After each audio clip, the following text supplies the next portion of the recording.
Arranquemos.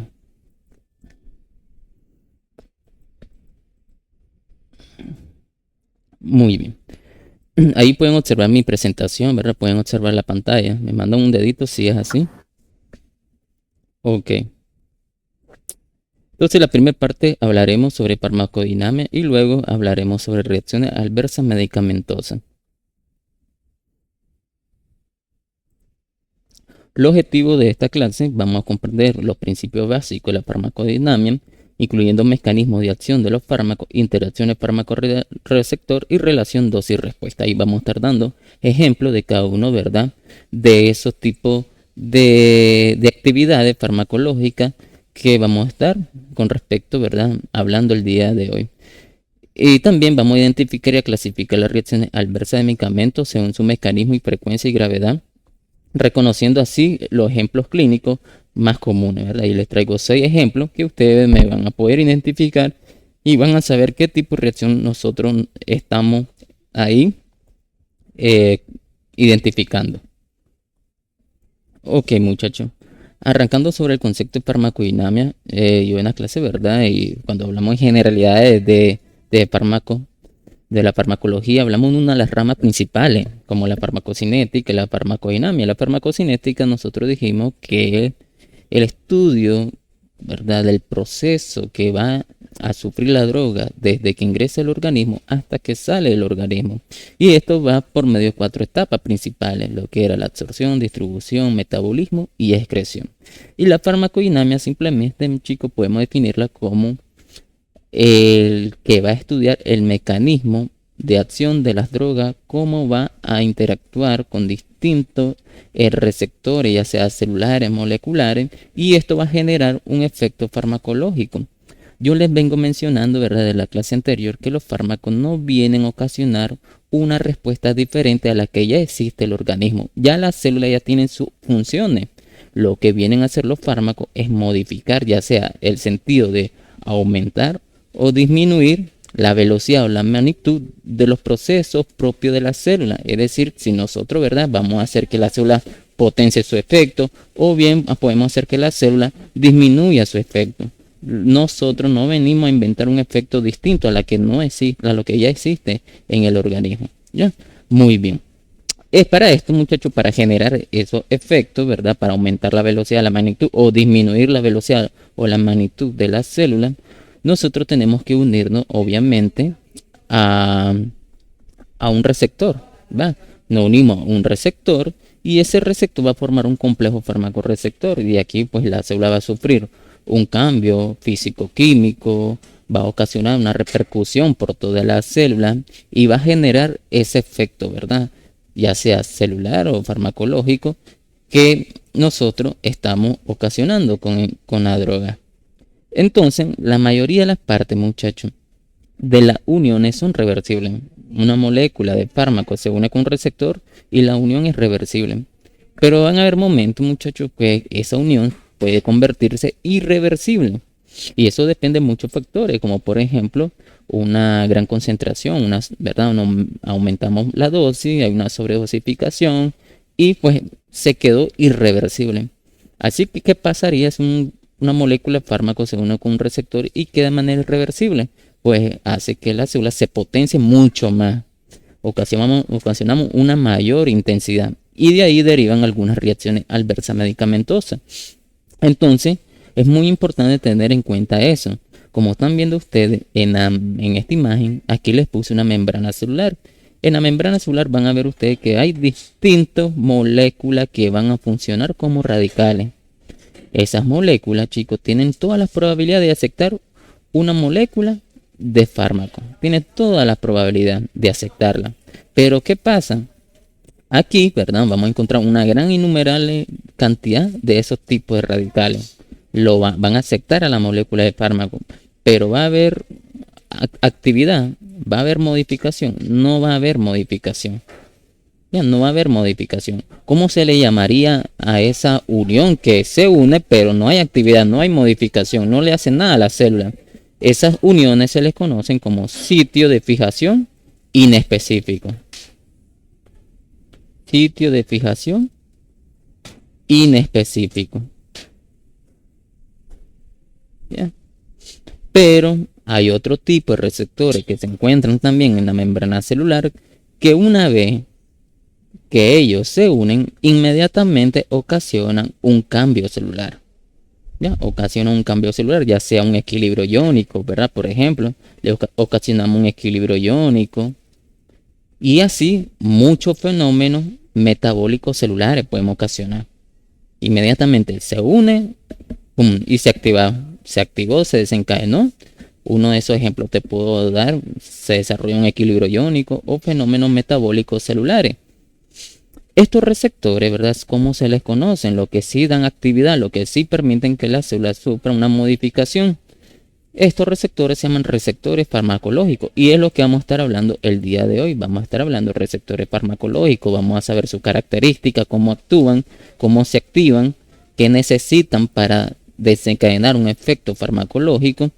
Entonces vamos a estar mencionando y hablando de esto, que es lo que nos interesa, los receptores farmacológicos. Estos receptores, chicos, pueden funcionar como, por ejemplo, como un neurotransmisor, un neuromodulador, una hormona. Así pueden funcionar. La mayor parte de estos receptores son proteínas, chicos. Son proteínas, son macroproteínas. ¿Ya? Entonces, una vez que ustedes ya se dieron cuenta que en la membrana celular vamos a encontrar tanto sitio de fijación inespecífica y también receptores farmacológicos, aquí viene donde se encuentran ubicado este tipo de receptor farmacológico. Tenemos que saber nosotros dónde se encuentran ubicados los receptores farmacológicos. Los receptores farmacológicos muchas se encuentran ubicados en tres sitios. Pueden estar ubicados en la membrana externa, pueden estar ubicados en el citoplasma, pueden estar ubicados en el núcleo, incluso un lugar extra, ¿verdad? Que puede estar aquí en la membrana interna, como pueden ver aquí, ¿verdad? Esto puede funcionar como receptor, ¿ya? Estas proteínas, igual esta puede funcionar, ¿verdad? Esta, ¿verdad? Entonces ahí vamos a encontrar receptores que van a permitir la unión de una molécula farmacológica. Como te mencioné, ¿verdad? Los receptores farmacológicos son estructura proteica y ellas pues van a estar ubicados tanto en la membrana celular, ya sea externa o interna, en el citoplasma puede estar y también puede estar en el núcleo. ¿Ya? Ahí pueden estar los receptores farmacológicos. Como ustedes pueden ver muchachos, aquí tenemos nosotros tres tipos de receptores. Tenemos un receptor adrenérgico, un receptor muscarínico, un receptor histamínico. Y tienen su neurotransmisor específico, la noradrenalina, la acetilcolina y la histamina. Obviamente, muchachos, tanto el ligando sería el neurotransmisor, ¿verdad? Tanto el ligando tiene que cumplir una serie de características para que sea aceptado por el receptor, ¿verdad? Eso podemos llamarlo afinidad, ¿verdad? Entonces la afinidad, chicos, es directamente con el ligando. El ligando, ¿verdad? Cumple las características necesarias para que el receptor lo acepte. ¿Ya? Igual manera, el receptor tiene especificidad a una sola sustancia. Es decir, que este receptor beta adrenérgico sabe que el ligando que va a aceptar es la noradrenalina. No va a aceptar la dopamina. No va a aceptar la serotonina. Va a aceptar la noradrenalina. Entonces la especificidad es directamente con el receptor. El receptor, ¿verdad? Tiene las cualidades de decir, bueno, es esta la que quiero. Es esta la que tiene afinidad conmigo. ¿Ya? Muy bien. Igual pasaría con los muscarinos, que tiene afinidad y especificidad con la acetilcolina y la histamina, igual manera, con su receptor histamínico. ¿Ya? Y ahí pueden ver ustedes, ¿verdad? La afinidad. Entonces, esos conceptos es muy importante que lo manejemos, que es afinidad, especificidad y eficacia, que en la siguiente lámina lo van a tener ustedes presentes. Pero ahora quiero que miren esto. Quiero que miren que una vez que se une el neurotransmisor con su receptor nicotínico, no es que se active inmediatamente, ahí no es que se unió llamando el efecto. No, muchachos. el efecto, para que se desarrolle, necesita la liberación del segundo mensajero. Y para que haya liberación de segundo mensajero, tenemos que activar la proteína G. La mayor parte de los receptores, muchachos, están ligados por proteína G. Pueden ver que aquí está el receptor y debajo del receptor hay proteína G. Y ahí pueden ver el muscarínico internamente tiene su proteína G y el histamínico internamente tiene su proteína G. Una vez que se activa, ¿verdad? Se une y se forma un complejo fármaco-receptor, se activa en la proteína G. Y ustedes miran, tiene 3 unidades. Hay 1, 2 y 3. Hay 3 unidades. Entonces, esto va a permitir que la subunidad alfa envíe segundo mensajero. Como pueden ver en el adrenérgico, comienza con el lactociclasa, AMP cíclico, proteinasa A y pum, tenemos el efecto farmacológico. Miren el muscarínico, tiene fosfolipasa C, diacilglicerol, el IP3, proteinasa C, liberación de calcio y pum, tenemos el efecto farmacológico. Ya, y así sucesivamente. Entonces, la mayoría de los receptores, ¿verdad? Que una vez que se forma un complejo fármaco-receptor, se activa la proteína G. Y la proteína G pone en marcha vía de liberación de segundo mensajero. ¿Para qué? Para que se dé el efecto farmacológico, ¿verdad? La acción celular o el efecto farmacológico. Muy bien, ahí nosotros pues estamos claros con esa parte, ¿verdad? No sé si tienen alguna pregunta, muchachos, con respecto a esta parte inicial. O si vamos bien, pues me mandan el dedito. Ok. Vamos. Ahora miren aquí. Aquí tenemos el receptor farmacológico, como yo les vengo mencionando. No es que una vez que yo me uno al receptor llamando la señal, no. Hay unión de droga-receptor, se forma un complejo fármaco-receptor, se activa el receptor, se libera un segundo mensajero y el segundo mensajero da la acción farmacológica. Nosotros en fisiología miramos estas partes. ¿Por qué? Porque miramos muchas hormonas que se unían a receptores y una vez que se unían a receptores liberaban segundo mensajero y después del segundo mensajero teníamos el efecto celular. Como por ejemplo la hormona tiroide que hablamos, ¿verdad? Sobre la hormona tiroide, cuando hablamos en la unión de la insulina con su receptor, cuando hablamos también de la aldosterona, cuando se unía, ¿verdad? A los receptores. Entonces todo eso, muchachos, ustedes ya lo manejan, ya ustedes ya manejaban esta gráfica, ¿verdad? Este ejemplo de activación de un fármaco receptor. Entonces pueden ver aquí nosotros pues, pueden ver que la hormona esteroidea necesita entrar al núcleo de la célula, tienen que entrar al núcleo de la célula. Ya, aquí pues nos ponen por ejemplo, ¿verdad? Ya sea la vitamina D, la triotironina, ya, entonces ahí pueden ver los glucocorticoides, mineralocorticoides, andrógenos, lo que sea, ¿verdad? Aquí entonces el ejemplo general, ¿verdad? Viene una hormona esteroidea. La hormona esteroidea necesita ingresar directamente al núcleo celular, atraviesa la membrana celular y una vez en la membrana celular se encuentran receptores que se encuentran disueltos en el citosol. Ahí están en el citosol presente. Se une al receptor, se forma un complejo, ¿verdad? Receptor y esto permite el ingreso hacia el núcleo. En el núcleo se sitúa directamente en el ADN y una vez que se sitúa en el ADN pone en marcha la transcripción. Luego la transcripción genera un ARN mensajero y el ARN mensajero da la expresión de genes y crea nuevas proteínas, ¿verdad? Pone en marcha una maquinaria enzimática proteica.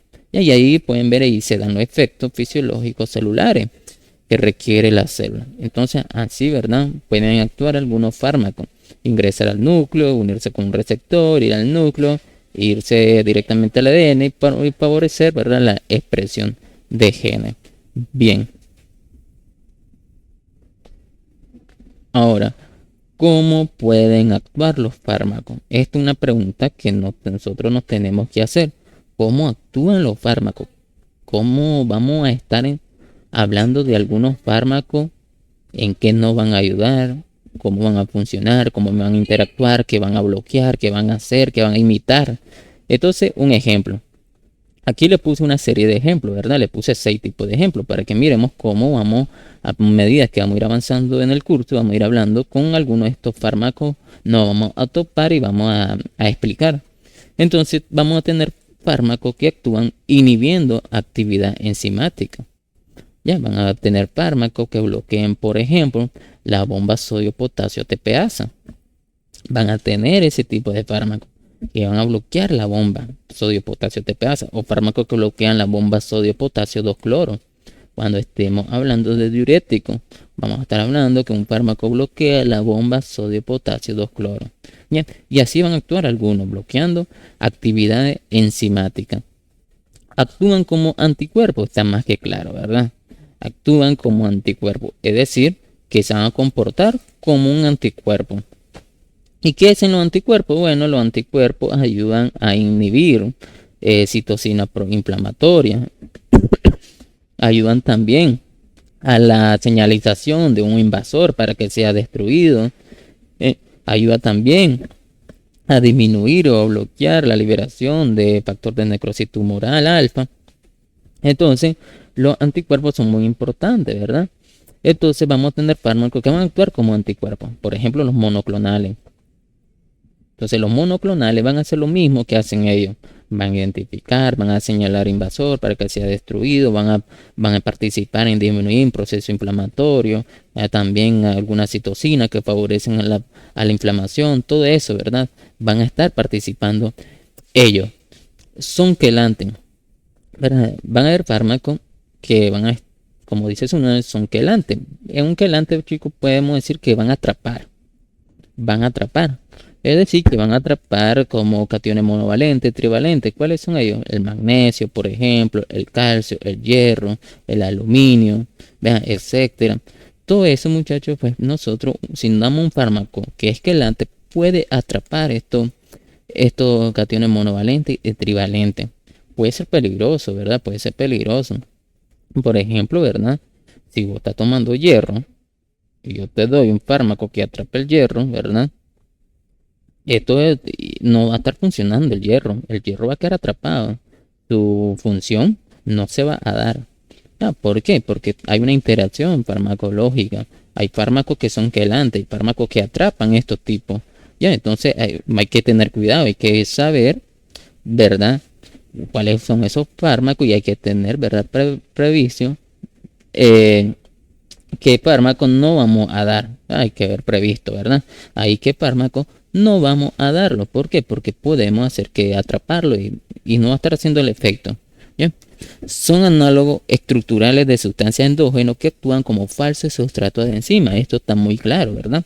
Van a actuar como análogos estructurales y su actividad va a ser algo falso. Va a engañar. Se va a comportar, ¿verdad?, como una sustancia normal, propia, y va a engañar la enzima que la va a ocupar, y una vez si la enzima la acepta, bloquea, como por ejemplo en síntesis del ácido fólico. Cuando estemos hablando nosotros de antibióticos, ¿verdad?, vamos a llegar a un punto y hablaremos de la sulfamida. Las sulfamidas, ¿verdad?, bloquean la síntesis de ácido fólico. Obviamente la célula, ¿verdad?, la célula de la bacteria, para poder vivir, crecer, reproducirse, necesita obviamente el ácido fólico. El ácido fólico es importante para el ADN, ¿verdad? Muy bien. En este caso, entonces, hay una enzima que se llama dihidrofolato reductasa. Dihidrofolato reductasa. El dihidrofolato reductasa, ¿verdad?, ayuda a la síntesis para que dé la conversión de ácido fólico. Del ácido fólico arranca desde el PABA. Desde el PABA, el ácido paraminobenzoico. Entonces, viene el PABA, va pasando por una serie enzimática, va a llegar el dihidrofolato reductasa. El dihidrofolato reductasa va a favorecer, ¿verdad?, también a la síntesis de ácido fólico. Vos le das la sulfamida, va a actuar como una sustancia, ¿verdad? Idéntica al PABA. ¿Para qué? Para confundir el hidrofolato reductasa. Es idéntica. Vamos, como una estructura esencial del ácido fólico. Va a actuar el PABA, la sulfamida.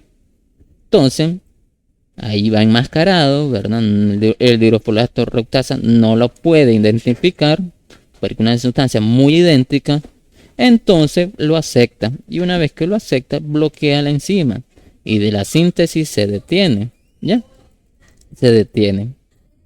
Y ahí pues tenemos el efecto, ¿verdad? La célula no ocupa el ácido, pues no se lleva a cabo. Todas son funciones que requiere de la síntesis de ácido fólico, ¿verdad?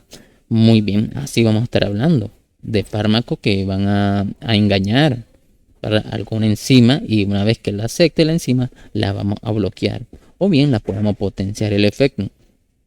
Modificación de la actividad de los canales iónicos dependiente de voltaje. Vamos a estar cambiando, chicos, canales, modificando, abriendo, cerrando, ¿verdad? Esos canales, permitiendo una despolarización, una hiperpolarización. Vamos a tener fármacos que van a ocasionar eso.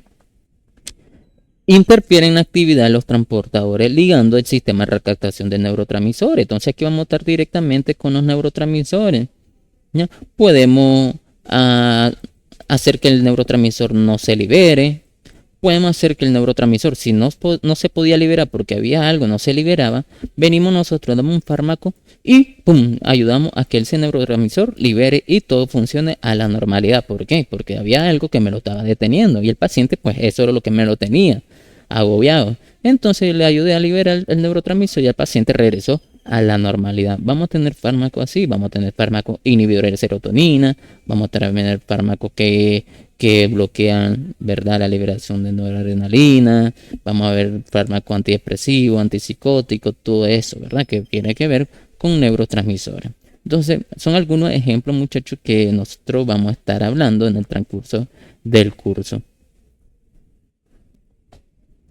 Aquí tenemos que diferenciar dos conceptos, porque los dos conceptos algunas veces nos llegan a confundir. Tenemos acción farmacológica y tenemos efecto farmacológico. El efecto farmacológico es algo que vos lo puedes ver desde las manifestaciones, ¿verdad?, clínicas del paciente, desde el aspecto clínico. Vos estás viendo que ese paciente está vomitando, pero le diste un fármaco y ya no vomita. Entonces es un efecto farmacológico que vos lo puedes apreciar. Vos viste y ahora bloqueaste el vómito, inhibiste el vómito. ¿Qué sería acción farmacológica? Es lo que produce la droga, chicos. Por ejemplo, analgésico. Esa es la acción farmacológica, analgésico. El efecto farmacológico que voy a ver en la persona es disminuir el dolor. Vamos a calmarle el dolor. Emético. Un fármaco emético. Es decir, que un paciente que está vomitando, le doy un fármaco que tiene una acción antiemética y ahora el paciente le bloquea el vómito, ya no está vomitando. Hay fármacos que tienen, por ejemplo, acción diurética. ¿Ya? Vamos a dar un diurético y que va a ayudar a estimular la diuresis.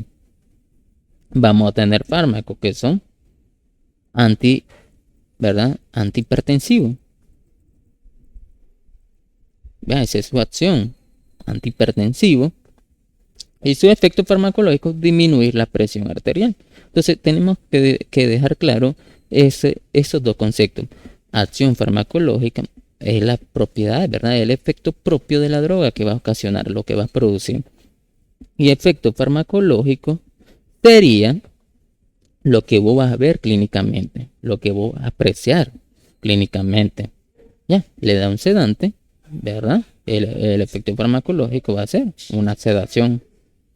Entonces, muchachos, aquí tenemos, ¿verdad? Muy bien. Claro, esos dos conceptos. Necesito que lo manejen muy bien. ¿Por qué? Porque vamos a estar nosotros hablando de acción y de efecto farmacológico. Efecto podemos apreciar y acción farmacológica es lo que produce la droga. Ahora aquí están los tres conceptos que yo te mencioné, ¿verdad? Afinidad, especificidad y eficacia. Estos tres conceptos también son muy importantes en la farmacología, tener en cuenta. Entonces, afinidad, muchachos, es directamente al fármaco. Ya, afinidad es el fármaco.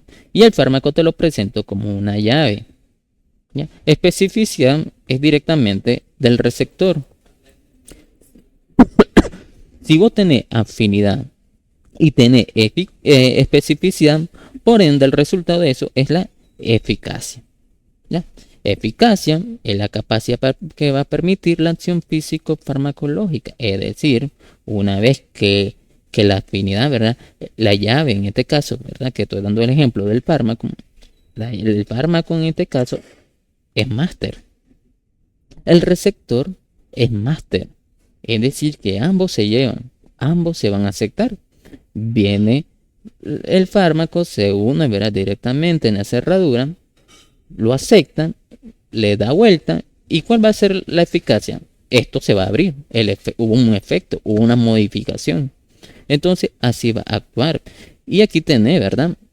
Lo que yo te decía, la especificidad es la capacidad que posee el receptor para permitir el acoplamiento de un tipo específico de molécula. Él era máster, él solo acepta máster, no de otra. Aquí está otro fármaco de tipo Yale y esto no se va a unir.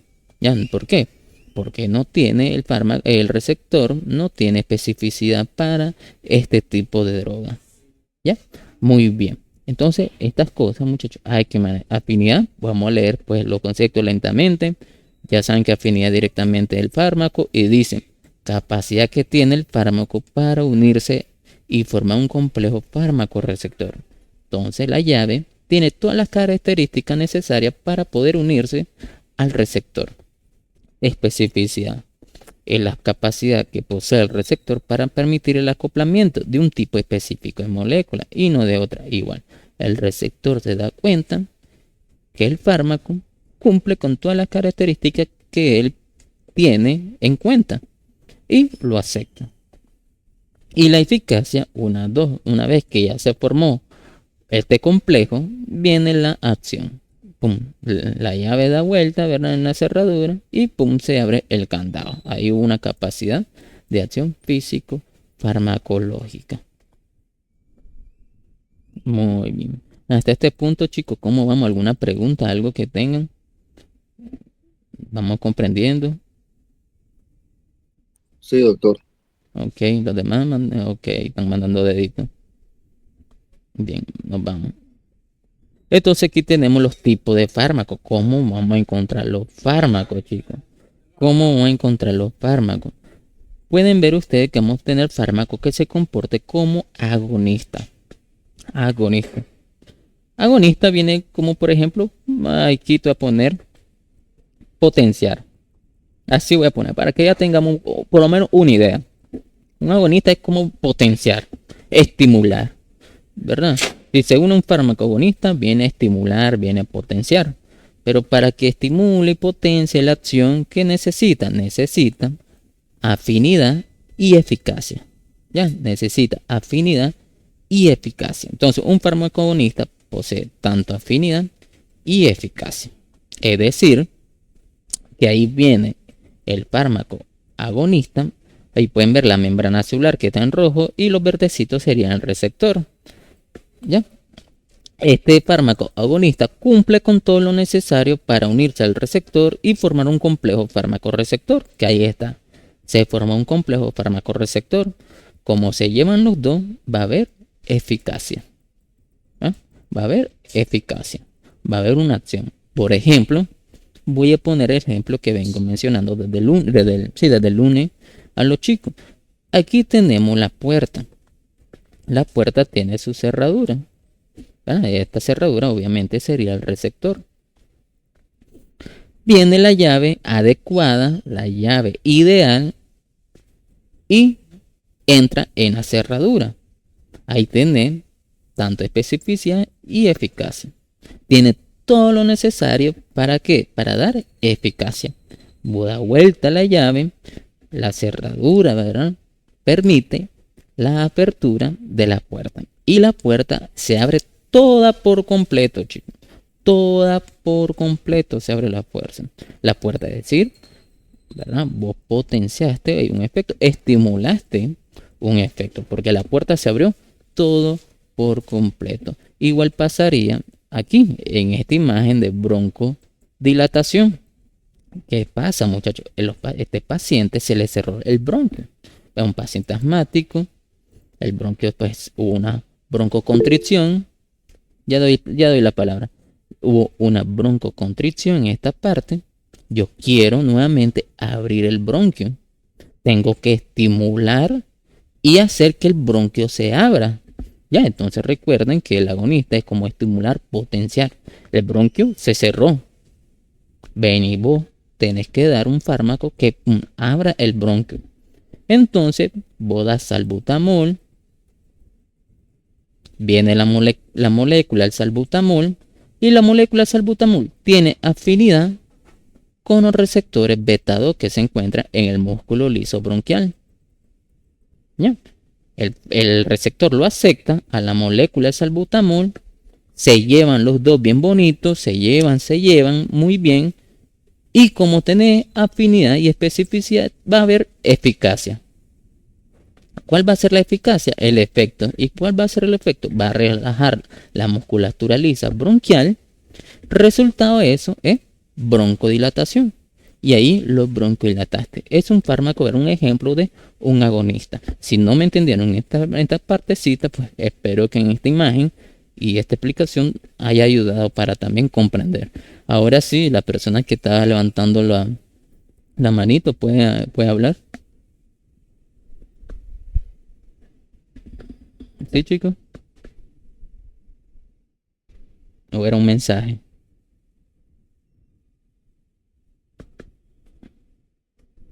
Ok. Si un mensaje lo leemos al finalizar para dejarlo claro ahí. Ya, si un mensaje. Ok. Entonces, ahí tenemos, ¿verdad? El ejemplo. ¿Comprendieron la mayoría de esta parte, chicos? ¿Todos comprendieron? Mandan el dedito. Ok. Perfecto. Ok. Muy bien. Entonces es un agonista. Ya, es un fármaco agonista. Sí, doctor, disculpe. ¿Sí, sí? Ok. Aquí tenemos, ¿verdad? Un fármaco que va a comportarse como antagonista. Antagonista es, vamos a ver, disminuir el efecto, bloquear el efecto, suprimir el efecto de las células. Así se comportan los agonistas. Retener, bloquear, suprimir, disminuir. Para que tengamos algunos términos con qué refiere un antagonista. Si un agonista estimula, abre la puerta, tiene mayor efecto, entonces el antagonista es lo contrario. El antagonista, ¿verdad? Disminuye, detiene, inhibe, suprime. Entonces, ¿qué pasa con el antagonista? El antagonista dice que tiene afinidad, pero no eficacia. Es decir, no produce el efecto. No estimula a la célula. Ya no se ve ese efecto modificador como pasó en la lámina anterior. Como puedes ver, aquí te puse esta imagen. Ahí va un fármaco agonista y una sustancia antagonista. Puede suceder esto, chicos. Los dos pueden competir por el receptor. Esto tienen que tener, por eso lo puse así. Porque vamos a tener sustancias, agonista y antagonista, que van a competir por el receptor. ¿Quién llega primero y quién ocupa el receptor? Como por ejemplo aquí, ¿verdad? Los dos vienen compitiendo y el antagonista se unió. Evitó que el agonista se uniera. Ya. Entonces, como el antagonista se unió, llegó primero, él se une, pero ¿qué? Bloquea. No da el efecto. No hay eficacia. No hay eficacia. Ya, no hay actividad. ¿Qué pasó aquí? Bien, veniste vos, ¿verdad? Estaba la puertita, está la cerradura y aquí está la llave. Todos hemos pasado por eso. ¿Verdad? Todos hemos pasado por eso. Algún momento se nos ha perdido la llave de algunas puertas. Y nosotros buscamos distintas llaves que tenemos en la casa a ver qué escapa aquí, quién queda. Y metemos algunas llaves. Y algunas llaves nos alegramos porque entran. ¡Ay, entró! Pero ¿qué pasa cuando da la vuelta? Da la vuelta a la llave. No abre la cerradura. ¿Ya? Vos tenés afinidad. Entró la llave. Pero al momento de dar la vuelta no se abrió la puerta. No hay acción. Entonces eso sería, ¿verdad?, un fármaco antagonista. Él tiene afinidad con el receptor, pero ¿qué pasa? No tiene eficacia. Ya no tiene eficacia, no hay acción. No es lo que estaba esperando el receptor. ¿Ya? Y ahí puede pasar. ¿Ya? Ahí puede pasar. Mucho antagonista, chicos, ocupamos como antídoto. Como antídoto. ¿Ya? Y ustedes van a ver ahí muchos antagonistas. Por ejemplo, en opioides. Tenemos un antídoto que se llama naloxona. Es un antagonista puro. Y nosotros lo ocupamos cuando hay una sobredosificación de morfina. ¿Ya? Pum, estimula, la persona se pasó de dosis. La morfina es un agonista puro. Sería verdad, el agonista puro ya saben que es el que abre la puerta completa. Entonces él se unió al receptor mu. Esa es su afinidad, ese receptor, los receptores mu.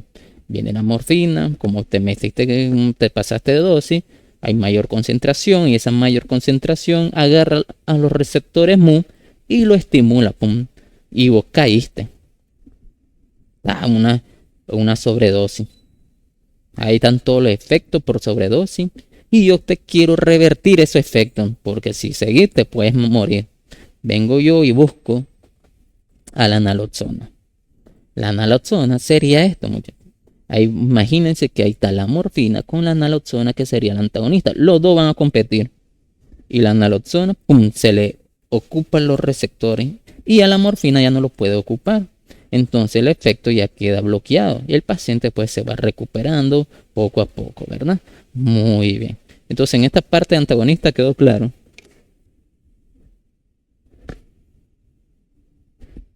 Ok, vámonos con otros términos. Tenemos agonista parcial. El agonista parcial, les puse un ejemplo, como la buprenorfina y las nalbufinas. Ellos también son familia de la morfina. Son fármacos opioides. Ya, son familia de la morfina. Entonces dice este que agonista parcial tiene afinidad y cierta eficacia. La buprenorfina, por ejemplo, es decir, tiene tu puerta, da la cerradura, tiene afinidad, da la vuelta a la cerradura, pero tiene cierta eficacia. Es decir, que abrí la puerta, pero a media. A media abrí la puerta. Ya. No abrí todo, como un agonista puro, que era el primero que te expliqué. Este es un agonista parcial. El agonista puro abría la puerta completa. El agonista parcial solo abrió la puerta parcialmente, a la mitad. El efecto, obviamente, voy a decir, bueno, si abrió la mitad, el efecto va a ser menor que el primero. Sí, así es, chicos. Ya, si la morfina, que es un agonista puro, te abría completamente toda la fuerza, ¿verdad? El efecto de analgesia era ponerle un 100%, ponerle, ¿verdad? Un 100%. Tenía un buen tope de analgesia. Viene la buprenorfina, abrió la puerta a la mitad y el efecto de la buprenorfina es de un 50%. Obviamente, el poder de analgesia de la buprenorfina es menor que el de la morfina, que te va a calmar el dolor, sí, te va a calmar, pero aquí tiene una ganancia, la buprenorfina. La morfina, por ser un agonista puro, las reacciones adversas, porque como abre, estimula potentemente, potencialmente a las células, las reacciones adversas puedan aparecer más frecuentes con una morfina que con una buprenorfina. Ahí le gana la buprenorfina, ahí le gana. Le gana que, bueno, le dice, yo soy más seguro que vos, doy un efecto analgésico menor que vos, pero las reacciones adversas son menos frecuentes en mí. ¿Por qué? Porque no estimulo potentemente al receptor, solo lo dejo a la mitad del receptor estimulado. ¿Ya? Entonces es un agonista parcial. Tiene afinidad y cierta eficacia. Vamos a tener fármacos que se comportan tanto agonista y antagonista. Tienen las dos maneras de comportarse. Ya, como por ejemplo la nalbufina. Como te dije, la nalbufina es un antagonista. Un opioide, perdón. Ya. ¿Cómo es eso? Bien, muchachos, ustedes se pueden comportar en un lugar como agonista y en otro lugar como antagonista. Por ejemplo, tenemos receptores opioides, el mu, el kappa, el delta y el epsilon. Ya, hay tipos receptores de opioides. No sé, ¿verdad? Si ustedes se acuerdan, pero en esta parte vamos a poner a prueba fisiología, porque yo me acuerdo que cuando miramos sensibilidad somática y miramos también el sistema de analgesia, y había opioide endógeno, yo lo mandé a usted a investigar. Vayan a investigar los receptores, porque cuando están en fármacos se lo van a preguntar. ¿Ya? Y ahí ya se va acercando. Ya cuando estemos en agosto, ahí va a caer opioide y voy a comenzar a preguntar. Entonces hay tipos receptores, ¿verdad? El mu, el kappa, el delta y el epsilon. Entonces, la morfina dijimos que se une en el mu, ¿verdad? Obviamente, ahí está. Y aquí tenemos, voy a poner el mu y el kappa, voy a poner. El mu y el kappa. Entonces, el nalbufina, si se une al receptor mu, él puede actuar como antagonista. Si se une al receptor mu, pero si se une al receptor kappa, él puede actuar como agonista. Y así sucesivamente, chicos. Hay fármacos que van a actuar en un sitio como antagonista y en otro sitio como agonista. Claro que eso también depende de la concentración, de la dosis, ¿verdad? Porque hay fármacos que en dosis menor te da un efecto agonista y en dosis mayor te da un efecto antagonista o lo inverso. ¿Ya? Muy bien. Tenemos agonista inverso. Tiene afinidad y eficacia, pero con acción inversa, como la loratadina. ¿Qué pasa con la loratadina? Muy bien, la loratadina ya saben ustedes que lo ocupamos para la alergia y todo, ¿verdad? La loratadina engaña al receptor. ¿Ya? Entonces, obviamente, el receptor, ¿verdad? Está estimulado por la histamina, ¿verdad? Está la histamina ocupando el receptor, tiene todas las manifestaciones de alergia, toma loratadina, entonces la loratadina compite con la histamina. ¿Quién ocupa el receptor? Y la loratadina le gana, pues. Y la loratadina ocupa el receptor. Él va a dar un efecto agonista, ¿verdad? Abre la puerta por completo, pero detiene el efecto. Detiene el efecto. En vez de estimularlo, detiene. Ya lo disminuye. Entonces, ese es un agonista inverso. Entonces, el receptor que estaba, ¿verdad? Estimulado por la histamina, una vez que se unió la loratadina, en vez de pensar que iba a seguir abierto, ¡pum! La loratadina lo que hizo es cerrarlo, disminuirle su efecto. Y así tenemos esos tipos de agonista inverso, ¿verdad? Entonces, esos son algunos términos, algunos fármacos, algunos efectos que vamos a estar nosotros mencionando en clase. Bien, ahora tenemos receptores mensajeros químicos. Hay 4 tipos, ¿verdad? De receptores para mensajeros químicos. Tenemos receptores asociados a canales iónicos, que son conocidos como inotrópicos. Receptor asociado a proteína G, metabotrópico. Receptor asociado a enzimas, tirosina y receptor con afinidad de ADN directamente como esteroide, como la imagen que te expliqué sobre las hormonas esteroideas. ¿Ya? Entonces, esto algunos ya lo miran, casi todos lo miramos en la clase de fisiología, ¿verdad? Porque hablamos de distinto, hablamos de cómo se lleva la contracción muscular y hablamos de la acetilcolina, que la acetilcolina se une a su unidad alfa y una vez que se une a su unidad alfa permite que se abra un canal iónico de sodio para que difunda en el interior de la célula y ocasione un potencial de acción y se lleva a cabo la contracción muscular. Igual los receptores asociados a proteínas G metabotrópicos mandamos a investigar nosotros, ¿verdad? Ahí cuando estuvimos viendo sistema nervioso autónomo, mandé a investigar los receptores adrenérgicos, los receptores nicotínicos, muscarínicos. Les dije, tengan su cuadernito, apréndanselo, porque si lo doy fármaco yo se lo voy a preguntar y todas esas cosas. Ya, y ahí tenemos nosotros. Aquí tenemos los receptores asociados a canales iónicos. Tenemos receptores, ¿verdad? Obviamente que se da gracias a un neurotransmisor. En este caso, el neurotransmisor que estamos poniendo ejemplo es la acetilcolina. Pueden ver ustedes el receptor nicotínico. El receptor nicotínico está formado por 5 unidades. Y la acetilcolina se une en las unidades alfa. Una vez que la acetilcolina se une a las unidades alfa, ¿qué pasa? Se abre un canal, ¿verdad? Iónico. Y esto permite la difusión de sodio hacia el interior. ¿ya? Estos tipos de receptores pueden ser de tipo nicotínico o muscarínico, ¿ya? Ahí tenemos, existen dos, muscarínico y nicotínico. Tenemos receptores acoplados a proteína G, como receptores muscarínicos, adrenérgicos, dopaminérgicos, serotoninérgicos, opioides. Casi la mayoría son acoplados a proteína G, ¿verdad? Ahí pueden ver ustedes tres pasos. Ya, tres pasos. Ahí pueden ver que tenemos el receptor. Internamente, por debajo del receptor, tenemos la proteína G. Y les dije que la proteína G está formada por 3 subunidades. Y ahí pueden ver ustedes. Entonces, muchachos, ahí vamos a estar viendo una secuencia, ¿verdad? Que vamos a explicarlo, ¿verdad? Lo vamos a explicar a continuación. Vamos a explicar a continuación. Entonces pueden ver ustedes las unidades. Está la alfa, la beta y el gamma. ¿Ya? Ahí está. Muy bien. Ahí está formada las 3 unidades de la proteína G.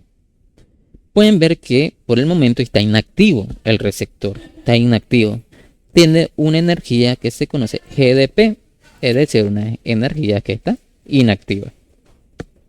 El receptor está esperando que se une un ligando. Que en este caso nos dan el ejemplo del agonista, de un agonista. Viene el agonista, viene bajando y se une al receptor. Inmediatamente se forma un complejo fármaco-receptor, se activa la proteína G y aquí nos vamos al paso 2. En el paso 2 ya está activada la proteína G. Pueden ver que cambiamos la energía, paso de GDP a GTP. Ya tenemos una energía encendida. Las unidades se separan.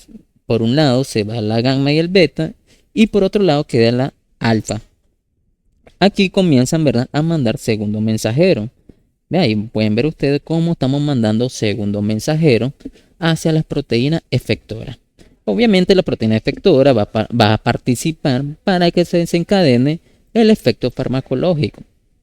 Se dio las cosas, se estimuló, se mandó el efecto farmacológico. Ahora, ¿qué necesito? Que regrese a su estado normal. Y ahí puedes ver que la GTPasa hace que pasemos nuevamente de GTP a GDP. Y ¡pum!, se detiene nuevamente, inactivo el receptor.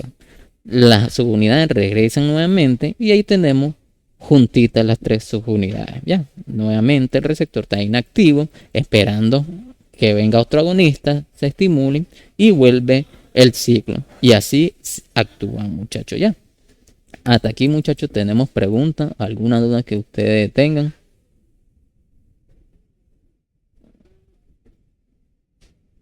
Todo bien. No hay preguntas, doctor. Gracias. Ok. Vamos siguiendo. Miren aquí sistema de efector de proteína G. Ahí pueden ver ustedes. Es lo mismo que expliqué, pero más resumido, ¿verdad? Es lo mismo que acabo de explicar, pero más resumido. Con otra imagen más grandecita. Ahí pueden ver, miren, aquí está el receptor, aquí está el ligando y aquí está la proteína G. Pero ya saben que la proteína G está formada por 3 subunidades. Y pueden ver el sistema de efector. Aquí pueden ver que ya el ligando se unió, se activó el receptor, pueden ver que la proteína G ya se activó y ya está mandando segundo mensajero y aquí pues pueden ver que ya está llevándose a cabo el efecto, ¿verdad?, farmacológico, porque ahí, ¿verdad?, nos da claro que la proteína G está estimulando por un segundo mensajero al sistema efector.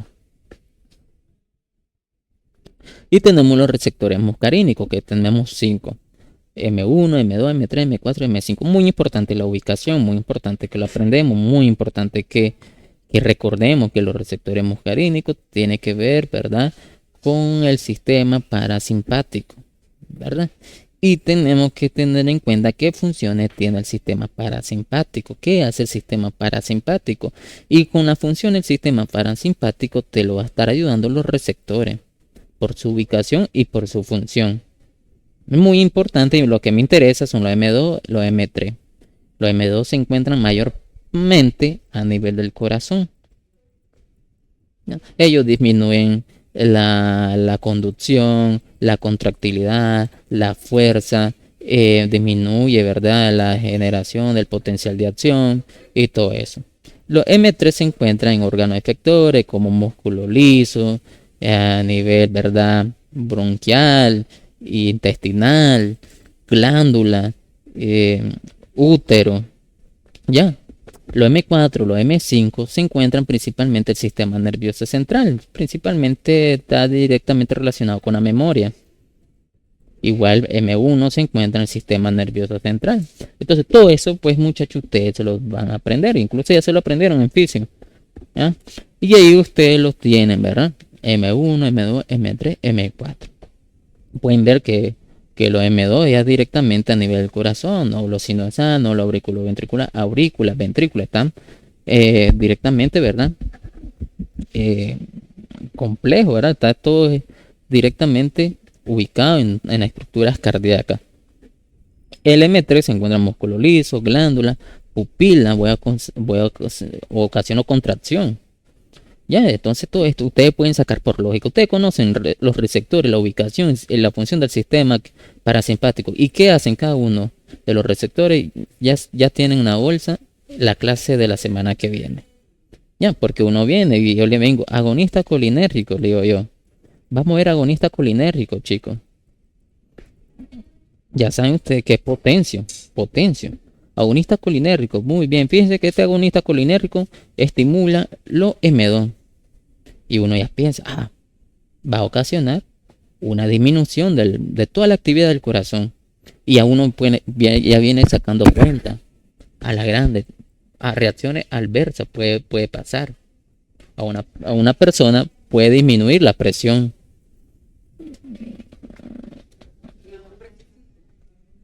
Ok.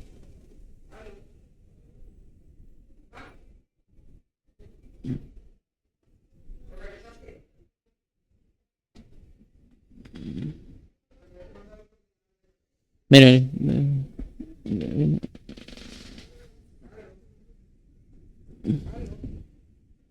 ya, entonces uno puede pensar, uno ya puede venir, bueno, tengo un paciente que puede disminuir la frecuencia cardíaca, un paciente puede llegar a desarrollar una bradicardia, una hipotensión puede desarrollar, porque voy a disminuir. Y uno puede pensar y decir, doctor, mire, como yo disminuyo algunos procesos fisiológicos del corazón, es un paciente con taquicardia, ¿me puede servir? Sí, te puede servir, pero no son fármacos de primera línea para tratar taquicardia. Hay fármacos que son mejores y ya están diseñados para eso, para disminuir ese efecto, pero ahí te puede llevar tu lógica. Como disminuyo la conducción, disminuye la fuerza, bueno, puedo hacer que disminuya la frecuencia cardíaca y un paciente que tenga elevado la puedo regresar, disminuir. ¿Ya? O bien, alguien, ¿verdad? Piensa en contraindicación, hago disminución de fuerza contráctil, disminuyo la conducción, disminuyo la contractilidad. Doctor, no lo puedo dar una insuficiencia cardíaca a esto, porque en sí los pacientes con insuficiencia cardíaca tienen un pobre bombeo, una fuerza muscular diminuta. Y yo doy un agonista, voy a hacer que hago que el corazón se vuelva más débil. Entonces no lo puedo utilizar. Sí, tienes razón, no lo dé. Es muy peligroso. ¿Ya? O alguien M3. Doctor, dicen que estimulo las glándulas. Puedo estimular glándulas sudoríparas, lagrimales, salivales. Fíjese, doctor, que yo tengo un familiar que tiene ojo seco. No produce lágrimas. Si le doy un agonista, voy a estimular el lagrimeo, porque voy a estimular la glándula. Sí, claro, te va a servir. ¿Verdad? Te va a servir. Te va a servir, claro que sí. Ya, para y tener una indicación, ojo seco. Vale, produzco lágrimas. Pero te lleva un paciente y me dice, doctor, fíjese que tengo un familiar que tiene cialorrea. Es decir, que está aumentando la producción de saliva más de lo normal. Está que tira saliva, se babea, se va y no detiene. Dale un antagonista. El antagonista va a estimular el M3 y lo va a bloquear la glándula. Vamos a detener la salivación.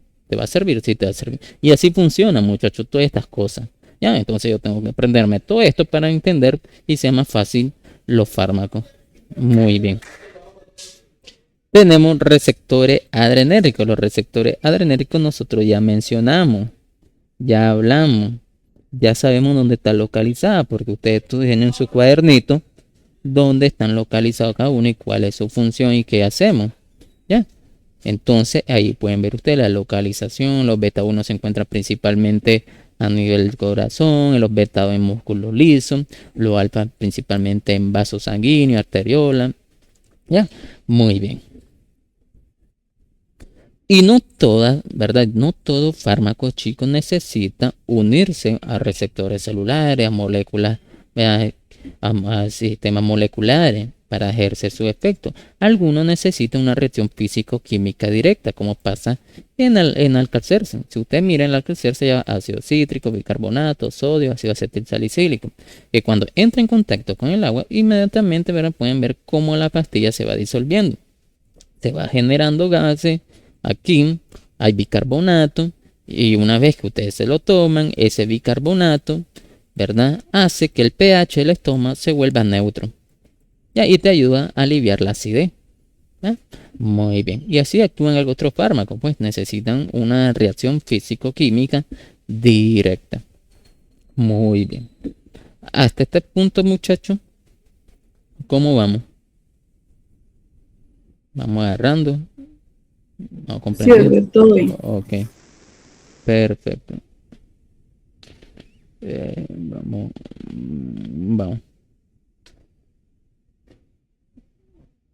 Espérenme un momentito.